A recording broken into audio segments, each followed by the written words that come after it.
dans un premier temps, je vais vous parler de Sinequa. Par sa tagline, très rapidement, aujourd'hui on ne parle plus de moteur de recherche, on va vous asséner du Real-Time Big Data Search and Analytics. Voilà. Pourquoi tout ça? Alors déjà, je m'excuse, la présentation sera en anglais, j'espère que ça ne gênera personne. Vous comprendrez pourquoi dans un instant. Donc aujourd'hui, on est effectivement un moteur de recherche. Big Data Search, ça veut dire appliqué à des volumes qui, comme on l'a vu, explosent. L'hétérogénéité, la vitesse, la valeur, la variété, tous ces V qui caractérisent le Big Data sont notre quotidien. On est depuis très longtemps, et c'est pour ça qu'on a rajouté le mot analytics à droite, dans l'ingénierie linguistique, c'est-à-dire dans la capacité à traiter des données, qu'elles soient structurées ou non, mais le plus difficile, c'est la donnée non structurée. Donc pour ça, on a des algorithmes d'analyse linguistique qui entrent en jeu dans tout ce que l'on peut mettre en œuvre. On en a eu un exemple tout à l'heure avec les concepts à l'Office national des forêts. Et puis, on parle de real-time puisque la culture d'un moteur de recherche, c'est d'être dans l'instantanéité. Si vous êtes des utilisateurs de Google sur Internet, évidemment, ça fait sens.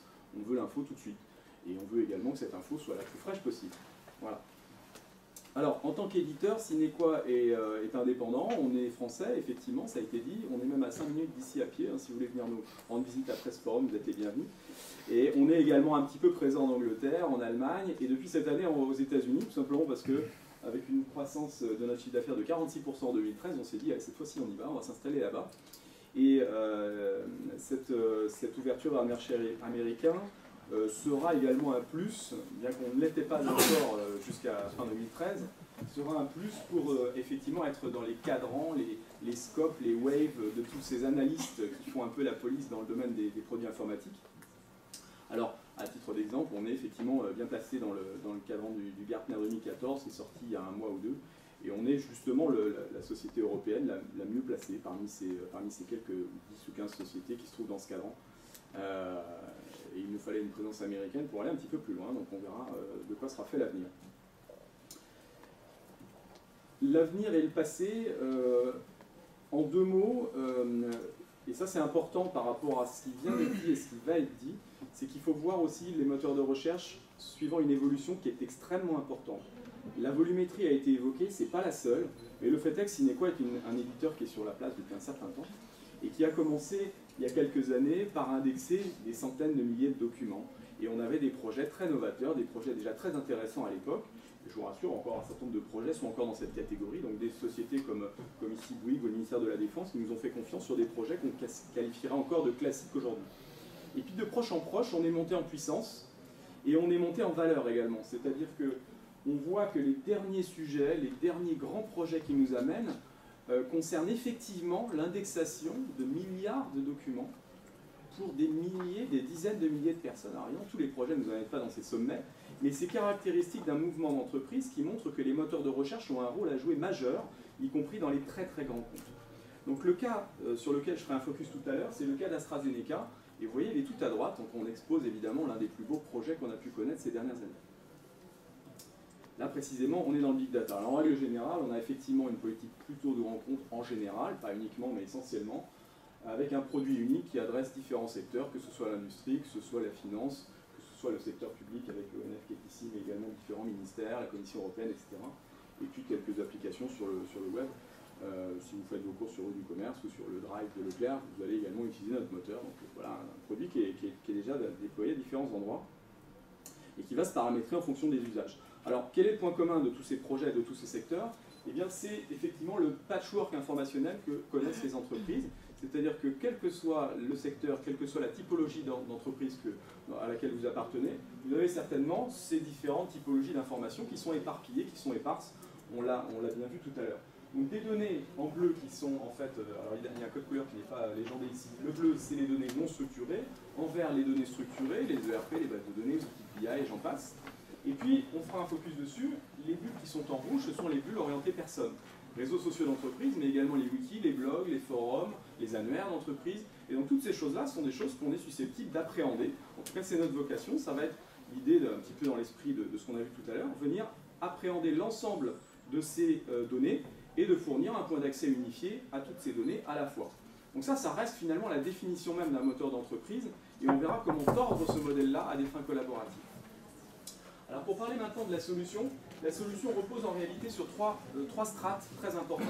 La première, on l'a vu tout à l'heure, c'est la connectivité. On a tous ces connecteurs qui permettent d'accéder à la donnée là où elle se trouve. Dans un mode non intrusif, on va collecter cette information pour pouvoir la capitaliser. Différentes typologies d'informations, on le verra tout à l'heure. La deuxième couche, c'est celle de valorisation. On parle de content analytics. Il s'agit d'analyser cette donnée. Il ne s'agit pas simplement d'être un métamoteur qui pointe vers ces données là où elles étaient. On va vraiment essayer d'en faire profiter les unes par rapport aux autres et de venir appliquer toutes ces technologies d'analyse linguistique dont j'ai parlé tout à l'heure et qui se reflètent dans des fonctionnalités finales. J'ajoute également, alors pour les initiés, pour ceux qui connaissent un peu la technologie, à droite on a rajouté cette petite bloc gris qui vous parle de Hadoop avec des mots un petit peu obscurs en dessous qui s'appellent Maraude, Spark, etc., qui sont des frameworks informatiques qui sont vraiment l'essence même de ce qu'on appelle le big data aujourd'hui et pour lequel on a développé une complémentarité dans les dernières versions du produit. Je ne vais pas m'étendre sur ces sujets très techniques, mais sachez que ça existe. La dernière partie, une fois qu'on a collecté toute cette information et qu'on l'a analysée, eh bien on va la stocker dans un index. On appelle ça un logical data warehouse, mais c'est finalement une représentation un peu abstraite de toute la donnée de l'entreprise dans ce silo unifié, réunifié, sur lequel on va fabriquer des applications finales. Alors l'application que vous avez vue tout à l'heure, c'est un petit peu Cellio, c'est celle qu'on peut qualifier de Google de l'entreprise, de Enterprise Search, pour finalement tous les employés, tous les salariés de l'entreprise. Mais il y a des cas d'usage un peu plus verticaux qui en découlent et sur lesquels je vais faire un focus, en particulier celui de droite, à savoir ce que l'on appelle ici l'Inverted Social Network. Je garde un peu le mystère sur ce que cela renferme. Alors, je reviens simplement sur les caractéristiques de ces trois couches très importantes. La première, la connectivité. Donc on a en fait en réalité à peu près 140 connecteurs aujourd'hui. Ces 140 connecteurs qui couvrent tous les besoins qui nous ont été demandés jusqu'à présent. Bien sûr, il y a beaucoup plus de produits susceptibles de contenir de l'information dans les entreprises, mais on fera le travail d'investissement progressif, de rajouter les connecteurs qui manquent. On est bien rodé, on va dire, on sait développer nous-mêmes tous ces connecteurs et les ajouter les uns après les autres. Donc vous voyez que là-dedans, il y a des repositories classiques, hein, évidemment, il y a tout ce qui est web, tout ce qui est interne, les applications d'entreprise, quelques-unes, bien sûr pas toutes. Et puis il y a une colonne importante, c'est tous les outils collaboratifs. Donc un petit peu moins document-centrique, beaucoup plus people-centrique, qui sont susceptibles d'être indexés également et d'entrer dans ce périmètre global d'indexation. On ne va pas prendre par cœur cette liste, donc je passe à la suite. La couche numéro 2, rappelez-vous, je vous ai dit, on va la collecter, cette information, et ensuite on va la traiter. Alors c'est là que s'expriment évidemment ces technologies d'analyse linguistique qu'on maîtrise depuis longtemps, pas seulement en français ni en anglais, dans une vingtaine de langues en réalité, c'est-à-dire que sur chacune de ces langues, il y a un gros effort de R&D linguistique a été effectué, c'est pas de la statistique déguisée en sémantique, c'est bien de l'analyse en langage naturel. Et à titre d'exemple, sur un document comme celui-ci, alors imaginons un courrier qui pourrait être capté dans un de ces silos-là, on va faire de la détection automatique de la langue pour pouvoir appliquer le bon analyseur syntaxique, c'est-à-dire repérer au sein de ce document où sont les sujets, verbes, compléments, les noms, les verbes, les adjectifs, etc. C'est-à-dire qu'il y a une vraie analyse profonde de chacune de ces phrases, dans le but, après des couches d'analyse successives, je ne vais pas forcément vous les détailler toutes, il y a de l'extraction de données, vous avez de l'extraction de concepts, on en a vu un exemple de restitution tout à l'heure, vous avez ce qu'on appelle les text mining agents qui permettent vraiment d'extraire des données métiers et des données factuelles, et ces couches d'indexation successives permettent finalement de structurer la donnée non structurée. C'est-à-dire qu'une fois que ce document est correctement analysé par ces content analytics, on se retrouve en présence de quelque chose qui est presque aussi simple à manipuler qu'un record de base de données, avec des noms de personnes, des lieux, des dates, des personnes, des concepts métiers, des choses comme ça. Donc l'idée est bien de faciliter l'appréhension de ces données non structurées, c'était un petit peu l'enjeu jusqu'à présent.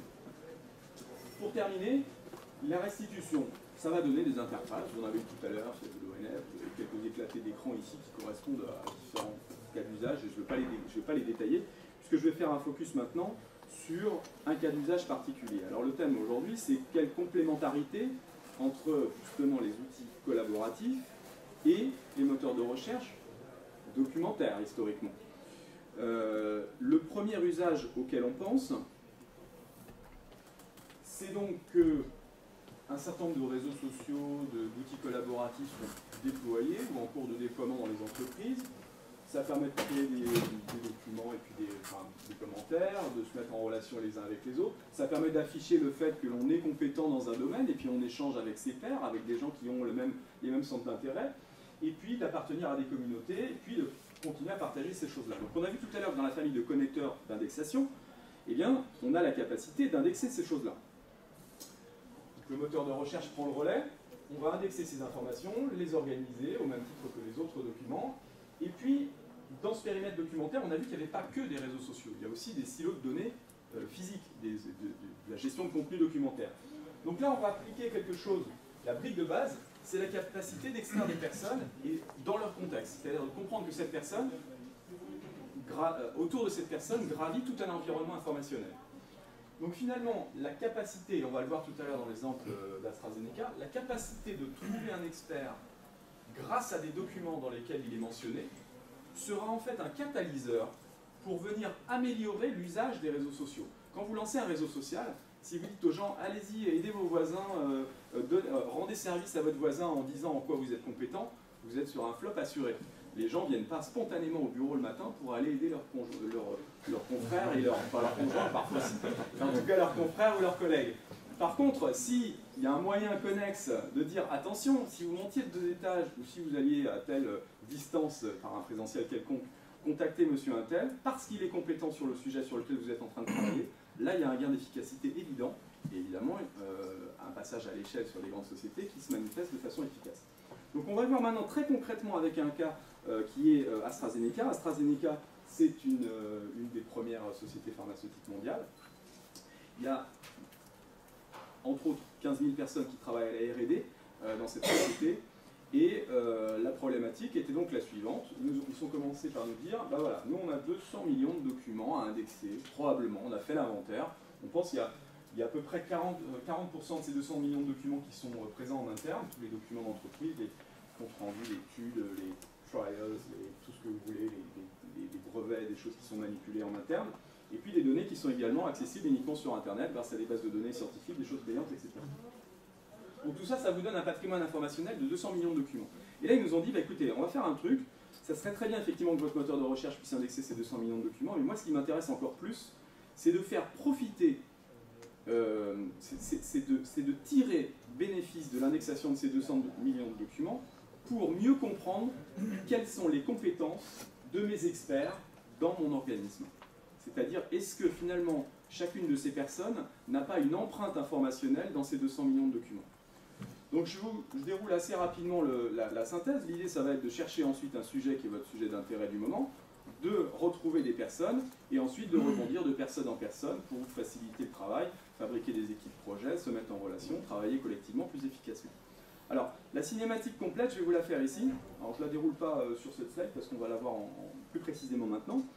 Je commence par poser une question. Alors, parmi les choses qu'on n'a pas forcément vues tout à l'heure, j'ai une facilité pour commencer à exprimer ce que je recherche. Donc déjà, je commence à taper artério quelque chose. On va me proposer effectivement les mots-clés les plus proches, enfin, une compression automatique en cours de frappe. Une compression qui est sécurisée également, c'est-à-dire qu'il ne faut pas commencer à suggérer des choses que les gens n'ont pas besoin de voir. La sécurité est omniprésente dans le moteur de recherche d'entreprise, ça c'est indispensable. Et puis, proposer également des personnes. Vous voyez, ça peut être un peu flou, un peu approchant, mais c'est normal. Et donc, je choisis finalement ma question. La question, c'est artériosclérose. Et artériosclérose, ça va être un mot que je vais taper dans ce moteur de recherche qui me permet de chercher simultanément des documents, c'est un onglet qui est ici masqué, et des personnes. Maintenant, la magie du truc, c'est que ces personnes, elles n'ont pas été retrouvées parce qu'elles avaient déclaré dans un annuaire ou dans un réseau social qu'elles étaient compétentes en artériosclérose.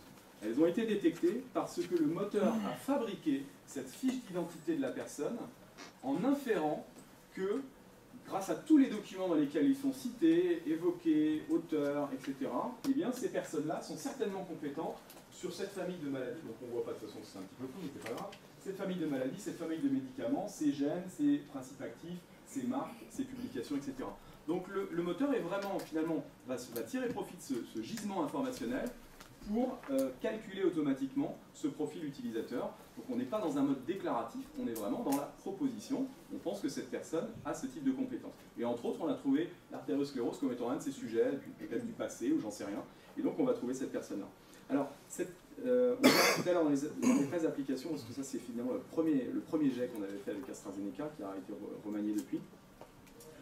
Il y a un outil qui est très important également, qui est la possibilité de corriger ce profil, évidemment. Dans la mesure où un ordinateur a calculé à votre place votre empreinte informationnelle, vous êtes en droit de dire ça c'est pas tout à fait vrai, j'ai plus envie de travailler sur ce sujet-là, ou alors ça c'était vrai il y a 10 ans mais c'est plus vrai maintenant. Donc il y a la possibilité pour chacune de ces personnes de venir plutôt infirmer des choix qui ont été faits par le moteur. Alors par contre, une fois qu'on est là, on peut se lâcher, on peut se faire plaisir, c'est-à-dire qu'on peut vraiment imaginer des cas d'usage, métiers très précis, qui vont être fabriqués grâce à des interfaces qu'on configure en quelques jours à quelques semaines. En voici un exemple ici.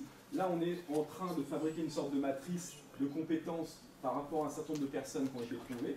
Tous les petits sliders qui sont en haut sont réglables, et selon que je m'intéresse plus fortement à une contrainte géographique, j'ai besoin de monter une équipe projet à tel endroit, ou plutôt par rapport à telle thématique particulière, je vais finalement me fabriquer ma Dream Team, c'est-à-dire l'équipe qui permettra de répondre de mener une étude, de répondre à un appel d'offres, de travailler sur un projet donné. Voilà une des conséquences de ce type de technologie. Une autre conséquence, c'est d'avoir une vision globale de l'information. Il faut absolument se sortir de l'esprit qu'un moteur de recherche ne sert qu'à trouver des documents qu'on va ensuite consulter. Le moteur de recherche, il est là pour vous fournir de l'information en général, c'est-à-dire de vous fournir éventuellement de l'information agrégée. Un tableau de bord comme celui-ci, on avait l'habitude de le voir avec des outils de business intelligence. Vous mettez plusieurs bases de données dans tous les sens, et puis vous avez des décisionnels à la sortie qui permettent de dire ah, voilà, il y a de la progression, là c'est moins bien, là c'est mieux, etc. Mais historiquement, ça ne marche pas bien sur les données non structurées. Ici, on est en train de le faire aussi sur de la donnée personne, on est en train de le faire aussi sur du document, sur du brevet, sur des articles scientifiques. Donc il y a vraiment cette capacité finalement d'agrégation, de synthèse de l'information, mais basée cette fois-ci sur une couverture documentaire beaucoup plus large que les simples bases de données historiques. Alors, le résultat, je vais vous le dérouler un petit peu rapidement. On est ici chez AstraZeneca. En réalité, 6 à 9 mois après la toute première expérimentation qu'on a menée ensemble, il y a déjà 7 projets en production. Alors des projets qui en fait correspondent à autant de ce que l'on appelle des SBA. Une SBA, c'est quoi? C'est une Search Based Application. Une application, peu importe son rôle, peu importe sa vocation, mais qui est essentiellement basée sur cet index de moteur de recherche qui a été constitué. Donc des exemples de SBA, vous en avez ici. Ce qu'on appelle le R&D Calls, c'est la recherche des Key Opinion Leaders sur Internet sur un sujet donné. On va chercher les personnes influentes sur un sujet donné par rapport à tout ce qui est publié en règle générale. On va faire également de la veille, on va faire de la recherche évidemment, on va faire de la détection d'expertise comme on a pu le voir, et puis des applications plus ou moins document-centriques comme les moteurs de recherche ont l'habitude de les délivrer sur de la R&D, sur de la recherche sur les molécules, des choses comme ça. Alors les restitutions, ça donne ce genre de choses, je ne sais pas si on verra grand chose, mais ici on est effectivement un peu comme on a vu tout à l'heure sur une application assez classique en termes de structure de réponse, c'est-à-dire que vous avez une liste de réponses, vous avez des facettes à gauche à droite, des infos qui peuvent être, on le voit ici ou pas, mais en japonais, en chinois, enfin bon, toutes les langues peuvent être traitées. Il y a toujours le pendant mobile à chacune de ces applications, c'est-à-dire qu'aujourd'hui la mobilité c'est incontournable, les gens ont besoin de travailler dans les couloirs, ont besoin de travailler chez eux, et donc ces applications mobiles sont très utiles également. Ici on est effectivement sur la recherche de ces personnes clés, avec pourquoi pas des petites astuces graphiques qui permettent de montrer des graphes. Celui-ci n'est pas le définitif, il y en a un beaucoup plus sympa qui est en production aujourd'hui, avec là aussi le pendant mobile. R&D Pulse, pardon, c'est plus de la veille sur des données clés, des concepts émergents, des signaux faibles, avec là aussi des représentations un peu différentes. Vous voyez par exemple un petit outil qui est bien pratique, qui est une timeline, c'est une frise chronologique qui permet de voir comment un sujet évolue dans le temps et pourquoi pas faire un focus sur une plage de temps plus importante. Voilà, c'était ma dernière slide, en fait je n'ai même pas de slide de conclusion, et du coup il reste peut-être du temps pour les questions. En tout cas voilà un exemple qui sort un peu de l'ordinaire, qui n'est pas purement document-centrique comme on a vu traditionnellement depuis maintenant quand même 10 ans dans les moteurs d'entreprise.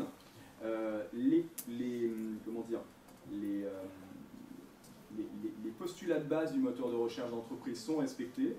Indexation massive, très hétérogène, respect de la sécurité, interface de recherche et de restitution. Mais tout de suite après, la valeur, elle n'est pas là, elle est derrière. Elle est sur ces applications qui peuvent ensuite complètement changer les habitudes dans des services pour justement améliorer l'efficacité collective, entrer en complémentarité avec un réseau social, et puis des tas d'autres applications qu'on pourrait vous raconter en d'autres circonstances. Avez-vous des questions? Justement, bonjour Raphaël Genève. À propos de questions, est-ce que vous enregistrez la question qui est posée? Alors la question est effectivement enregistrée, elle est historisée. Il y a plusieurs choses. On peut effectivement, alors il y a des fonctionnalités front office qui permettent, par exemple, lorsqu'un utilisateur est connecté, de revenir sur les questions qu'il a posées ou d'avoir les questions les plus fréquentes, ce genre de choses. Par contre, le plus utile en fait derrière tout ça, c'est que l'ensemble des expériences utilisateurs, pas seulement les questions posées ou les questions sans réponse, c'est toute l'expérience utilisateur, le clic ou pas sur telle facette, l'utilisation des paniers, des recherches sauvegardées, des alertes, du fil d'Ariane, toutes ces choses-là sont des événements qui sont effectivement historisés et capitalisés dans le back-office.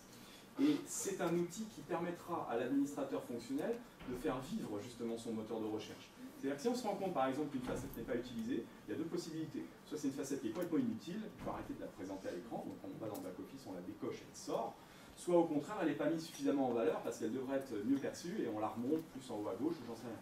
Donc il faut effectivement, il est bon effectivement qu'un administrateur se penche sur ce genre de choses, hérite un petit peu de l'usage qui est fait du moteur de recherche, regarde un peu son évolution, et fasse ces évolutions régulières. Il n'y a pas besoin de faire appel à un prestataire informatique systématiquement pour faire évoluer ces interfaces. C'est le rôle de l'administrateur fonctionnel, parce qu'en fait, il y a un niveau de packaging qui permet d'y arriver.